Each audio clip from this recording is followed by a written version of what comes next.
Well, thank you, and thanks to all of you for honoring me by inviting me to lecture here today.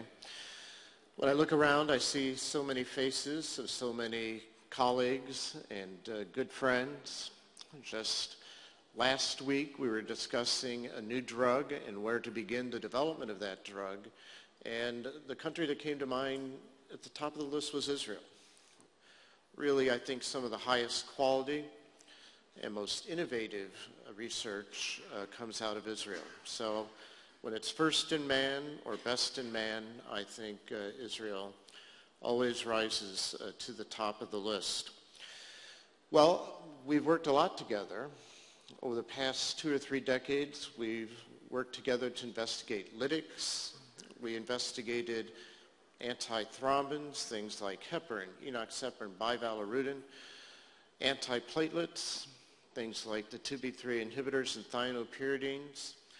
But why am I here today talking about PCSK9 inhibition? Well, I think a lot of what we've done to this point with all of those treatments, they're after plaque rupture. It's a little bit like putting on your seatbelt after a car accident. We really must move towards prevention if we're going to improve mortality. You've heard your mortality is 4% now after the event, but we've got to reduce the risk of having that event in the first place.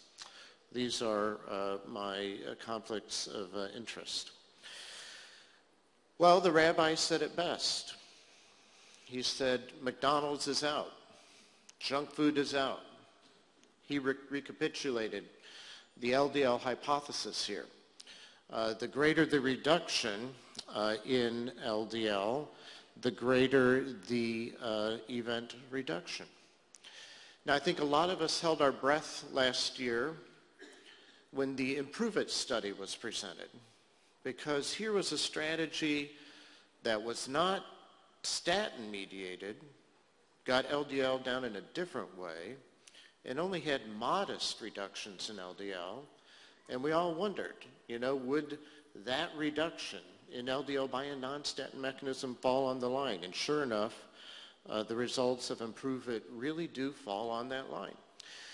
And this was very important. It gave the community a big sense that the LDL hypothesis was true. The FDA reflected on this, and I think, the FDA thought, the LDL hypothesis is probably true. We should go ahead and provisionally approve these PCSK9 inhibitors for select patients. Now, it's funny that it really was the gateway drug to getting the PCSK9 inhibitors approved, but they didn't approve the results based upon the Improve It study. But I think the LDL hypothesis kind of took a little bit of a hit at the ACC meeting this year. The Accelerate trial, a trial of a CETP inhibitor, was presented. Dr. Steve Nissen, Mike Linkoff, Nichols, myself, and others conducted this trial, 12,000 patients, big study, randomizing people to evacetrapib, a CETP inhibitor, versus placebo. It was event-driven, and as many of you know, the results were quite impressive in terms of raising HDL up to 104 milligrams per deciliter. People have often said, well, is that really good HDL? Is it functional HDL? Well, some of the studies of reverse cholesterol transport showed that the HDL that's made by this drug or is increased by this drug is pretty functional. So an improvement in HDL, a reduction in LDL here of 37%. So pretty significant reduction in LDL, a pretty dramatic rise in HDL, and here's what happened. No difference in outcomes. Absolutely, positively, no difference in clinical outcomes. Superimposable Kaplan-Meier curves. So questions have been raised. And one of the first questions out of my mouth when I saw the data was, I hadn't seen the curve, was did we go long enough? We did. We had nearly 85 to 90% of the events that we needed to accrue, so We had accumulated the events, but, was the LDL lowering enough? I think so. So does this really break the LDL hypothesis? I don't think so. But I think it causes us to reconsider the LDL hypothesis. I think it shows that the mechanism by which you lower LDL is probably going to be very important. And that does, again, raise questions, at least, will a new mechanism, PCSK9 inhibition, will that new mechanism further improve outcomes? Well, do we have any data to suggest that it will? By the way, I just want to show you, this is now the same curve that I showed you at the beginning with the Accelerate trial plotted, and you see it falls off. It falls off our traditional curve. But what does this look like, for instance, if you had a lifetime of exposure genetically to PCSK inhibition? And here you see these are the patients or genetic variants who had a lifetime of exposure to PCSK9 inhibition due to a genetic variant. You can see their event rates are very low. Now, I was not as convinced by the data for the CETP inhibitors, the genetic variants there. But for the PCSK9 genetic variants, it looks like a lifetime of exposure does lower events. This is why this curve is steeper. This is a lifetime of exposure to these genetic variants versus just pharmacologic exposure here, which is a shorter term exposure. So I think some of the Mendelian inheritance studies support the notion that this mode of inhibition will be important. Now, we have a general audience today, a broad audience. I want to kind of back up a little bit and just walk through the mechanism here, because it's actually a little complicated. Some arrows going up and down with all these different pathways. This is a liver cell, and this is the nucleus. And obviously within the nucleus you have the genes and DNA. And what you note is that the same promoter triggers both the expression of the LDL receptor gene and the PCSK9 gene. So the LDL receptor gets on the surface, but it's the PCSK9 gene that regulates the number of those receptors. So you would want a balance. You'd want it getting out on the surface, and you'd want something to take it off the surface. And again, if you turn up LDL receptor numbers, you're going to turn up the production of PCSK9 to kind of take those off the surface. So you have this kind of balance, and that's how this is controlled. The gene gets turned on, makes your LDL receptor, makes maybe not an equal number of PCSK9 molecules, but makes enough to keep it in balance. That LDL goes out to the surface of the liver cell. As all of you know, then the LDL molecules bind to that receptor. They're then internalized into the liver cell, and this removes LDL from the bloodstream, and that lowers LDL. That's good, right? Let's look at PCSK9. PCSK9 gets expressed at the same time, and it comes over and it binds to that LDL receptor, and it then causes the LDL receptor to get internalized into the hepatocyte, at which time it is then destroyed, so wiped out and goes away. And that's not good. That drives up LDL concentrations. So there's a balance between these two forces. So I like things very simple. High LDL is bad. Having LDL receptors is good. Removes it from the blood. Having PCSK9 in your bloodstream, bad. This removes the LDL receptors from the surface, causing those LDL receptors to be broken down, and LDL goes up. So therefore, PCSK9 inhibition is good. the LDL receptors are no longer removed from the cell surface, and this allows LDL to again be removed from the circulation, reducing your LDL. Well, let's look at the present and let's look at the future in how we're knocking out PCSK9. One strategy would be to knock out the production itself of PCSK9, an obvious strategy.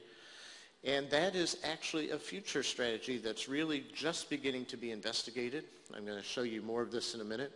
There's a reverse mRNA technology that we're studying at present that turns down the production of the PCSK9 itself.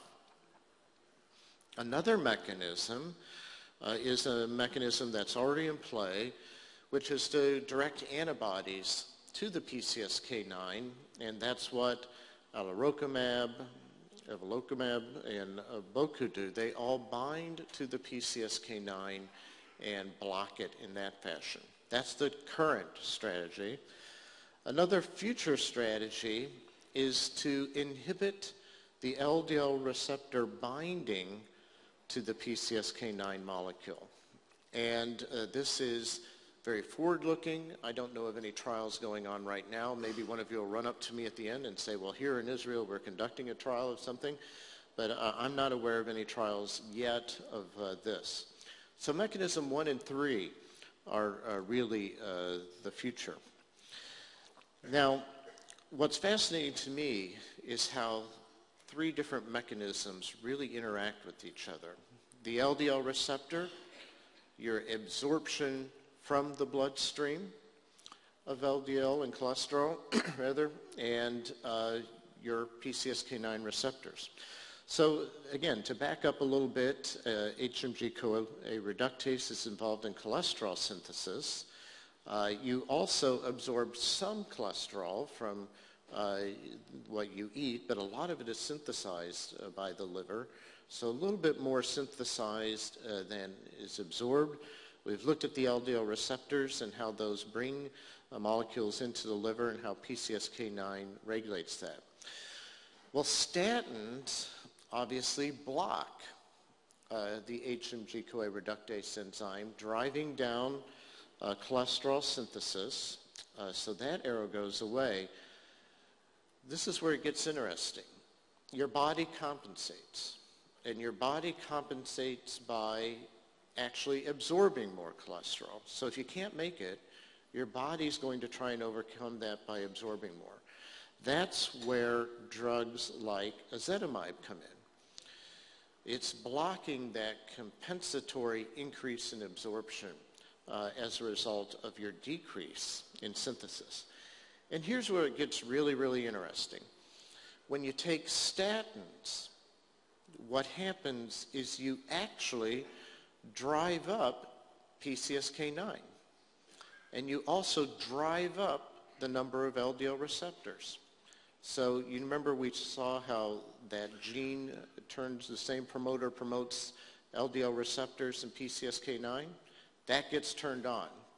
So because you're driving up PCSK9, that's why it's important to inhibit it, even if you're on a statin, because you've driven it up by giving the statin.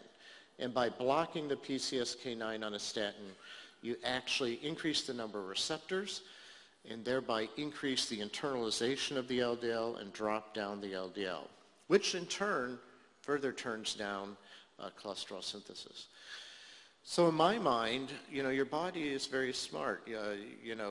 4 or 5 billion years of evolution, we have all these redundant mechanisms. And from an evolutionary perspective, if one of them gets blocked, we have all these redundancies. But as you see, and as you're going to see in our treatment patterns, that's why we have to resort to multiple drugs, because we have multiple pathways and multiple redundant mechanisms. Well, is there hope that blocking this strategy or this mechanism will improve outcomes? This is some data presented recently from one of the drugs, evolocumab, what was called the OZER program, kind of putting together all the data from the phase 1 and phase 2 and phase 3 programs that had been gathered to date, about 4,000, 5,000 patients. Many of these patients had been on either high or moderate doses of statins. So the data that you're looking at actually represents the added value on top of a statin. As many of what you know, there was a 61% reduction in LDL, so fairly substantial on top of statins in half the patients. Absolute reduction of 73 milligrams per deciliter, driving down the LDLs to the mid 40 range. Very, very impressive. Many more people at goal. If you have a goal of being under 100, 90-some% of people met the goal on ipilimumab versus 26% on conventional therapy. And if you have a more aggressive goal, getting down below 70, a quarter or three-quarters of people met that goal with PCSK9 inhibition versus only about 4% with our conventional therapy. So you are much more likely to meet a more aggressive goal of LDL reduction with the PCSK9 inhibitor. There's all these other lipid profiles that were reduced with PCSK9 inhibition.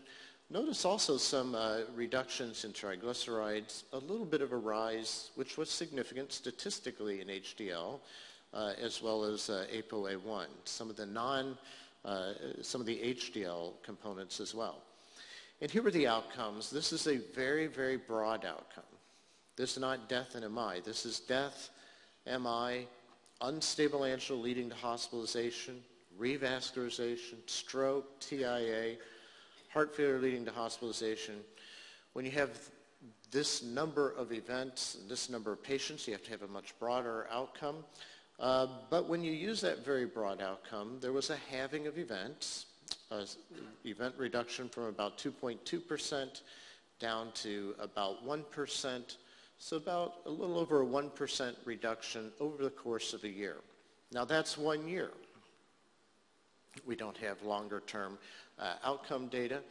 Again, this is not the hard outcomes of death and MI, and that's why you have all the ongoing trials right now to ascertain the magnitude of benefit with these agents.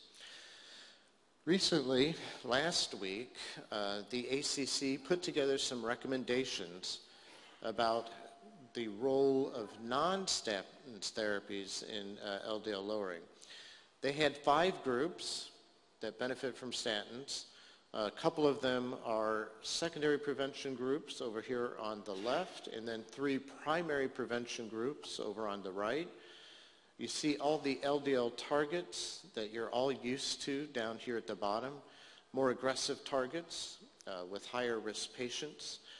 And what they said was this: if you aren't meeting those targets, talk to your patient about their compliance. Are they really taking their drug? Talk to them about modifying their lifestyle. Increase the dose of the statin to make sure they're on a high-dose statin therapy, and then control other risk factors. Now, as many of you know, many patients still won't meet those goals despite high-intensity statins. So they said, do this.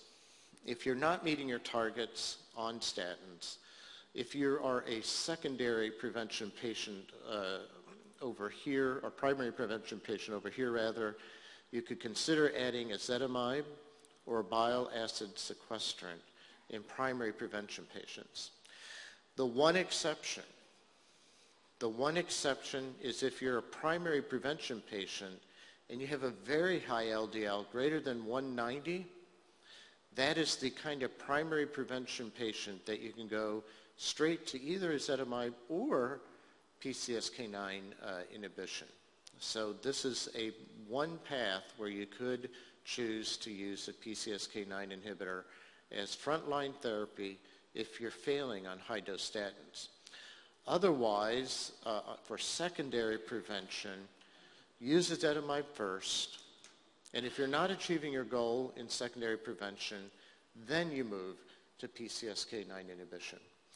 So 5 different groups, 5 different targets, 5 different pathways, but I think this slide summarizes the heart of what they did in the very long document that appeared last week.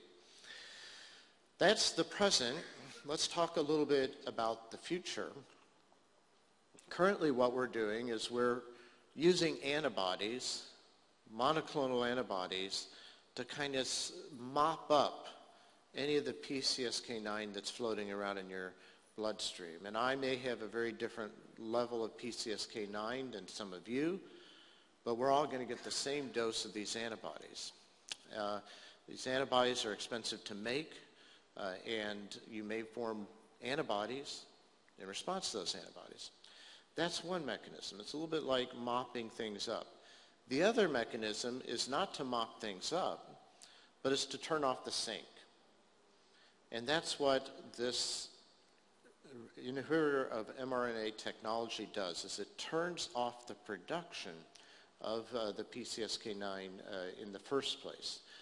Thereby, we will probably get more consistent levels of inhibition from patient to patient to patient. So what I'm going to show you is some phase 1, phase 2 data from a molecule that is injected subcutaneously. These were healthy subjects with a LDL greater than 100, and they could be on or off statins. And there are 2 main development pathways.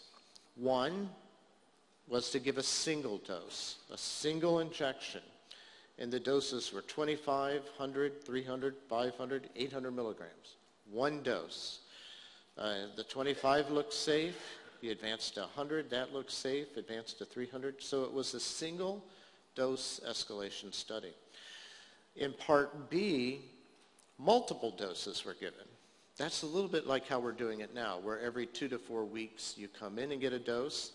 125 milligrams was given 4 times every week. That's a total dose of 500 milligrams. In the second strategy, 250 milligrams was given every 2 weeks times 2. Again, a total of 500 milligrams. 300 milligrams given twice. That's a total of 600 milligrams. And then 500 milligrams given twice for a total of 1,000.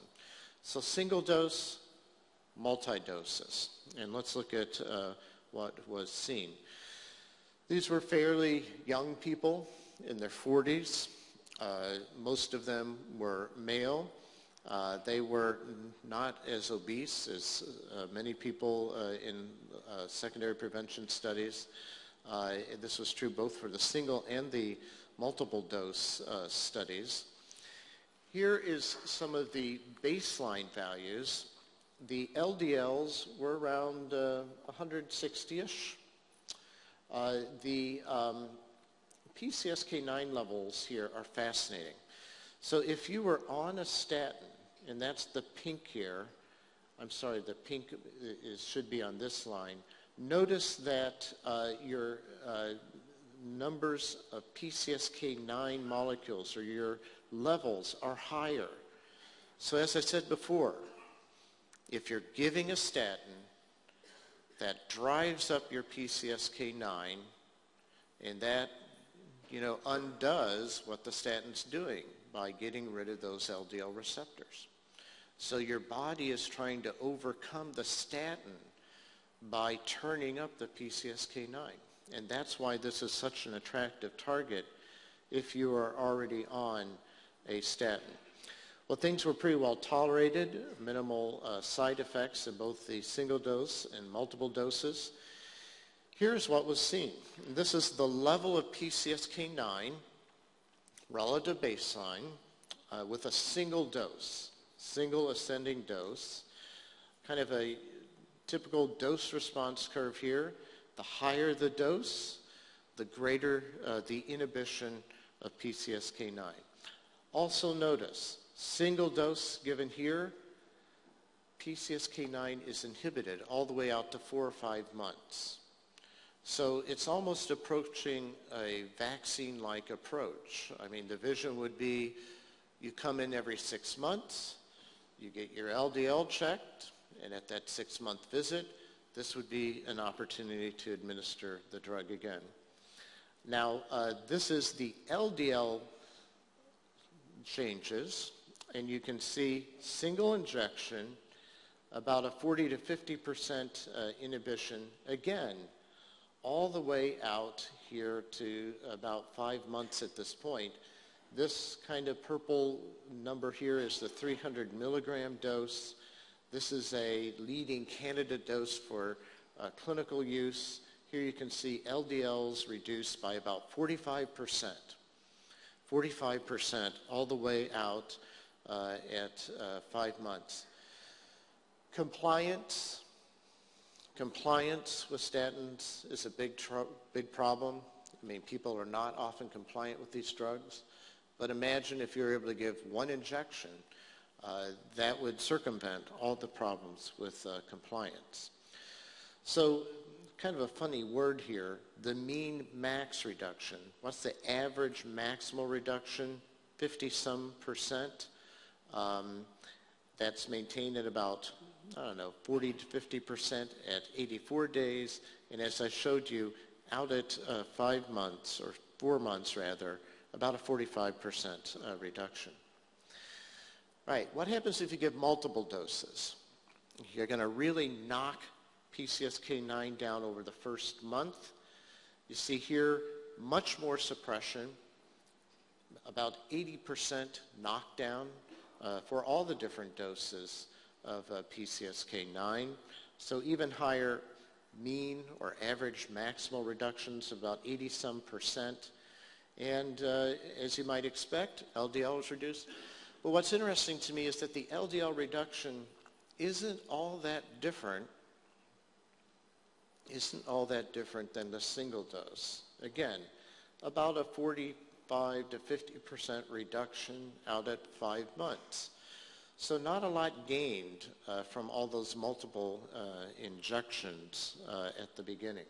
So again, pretty good maximum reductions, 50-some% to 60-some%.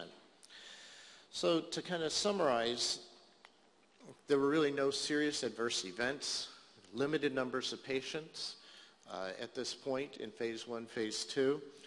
The AEs were all mild to moderate. Amazing that a single injection can give you 86% PCSK9 knockout and about a maximum of 78% reduction in LDL, and then a mean maximum about 58%. 2 doses were even more potent, but in my mind were not all that better in reducing LDL. So knocking down PCSK9 lowers your LDL over the next 4 or 5 months with a single dose of 300 milligrams by about 45%. That is a number that you can kind of hold on to. And right now there's a larger expanded phase 2 program going on that should be wrapping up at the end of this year. Hopefully some results will be available in the near future that confirm these LDL reductions. We're now beginning to plan, and I'm flying straight from here to San Francisco to begin planning for phase 3. If these results are as we think they are, we hope to engage all of you in a forward-looking program that will be a robust international study in the future. Now, I'm an interventional cardiologist. I see a lot of my interventional cardiologist friends out in the audience. Why should we care about lipid lowering? And I think we've got to turn from just being guys who put stents in, and again, that's a little bit like putting your seatbelt on after the accident has happened. We've got to switch from being interventional cardiologists to being interventional lipidologists. We've really got to change our mindset. A while back, I had published the results from the PROVE-IT study for PCI.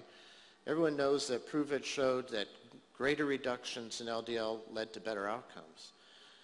But when you look at the medical therapy patients, the people who did not have a PCI, there was really no difference in outcomes.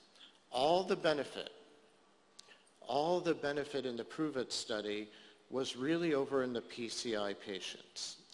And we reduced the primary endpoint events, but also target vessel revasc, non-target vessel revascularization as well. Keep in mind in the DAP study, 54% of the MIs that occurred were outside of the area that we stented. So if we're going to really improve outcomes, we've got to do more than put a stent in. We've got to really prevent plaque rupture throughout the entire vascular bed. And I think we've really got to kind of get away from just giving lots of antiplatelets and antithrombins. We've kind of maxed out there. We've asymptoted. We can't get any more potent. We can't tolerate any more bleeding. But if we are able to prevent plaque rupture and do a better job in prevention, we will actually, I think, make further dents in cardiovascular morbidity and mortality. Thank you.